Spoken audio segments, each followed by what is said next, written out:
Beware of the basilisk eye of sin, by Charles Spurgeon. Psalm chapter 32, verses 3 and 4. When I kept silent, my bones wasted away through my groaning all day long. For day and night your hand was heavy upon me, my strength was sapped as in the heat of summer. Selah. God's children sin, and sometime grievously, for they are still in the flesh. If they are in a right state of heart, then they will mourn over their sin, and it will be the burden of their lives. Oh, that they could only live without sin. It is this inability to sin that they sigh after, and they can never be fully happy until they obtain it, as they enter heaven. Why was David silent when he knew that he had committed these heinous sins?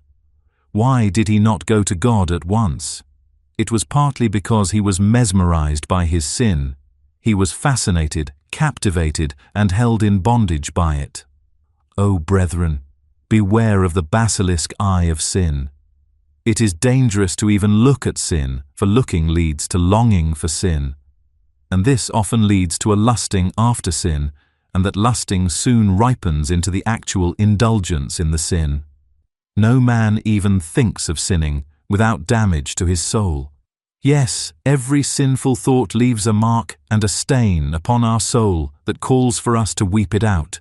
Nay, it needs Christ's blood to wash it away. We begin with thinking of sin, and then we somewhat desire the sin. Next, we enter into a mental dialogue with the sin, and then we get into the sin, and the sin gets into us, and then we lie a soak in it.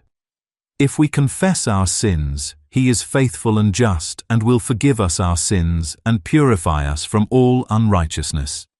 1 John chapter 1, verse 9. Then I acknowledged my sin to you, and did not cover up my iniquity.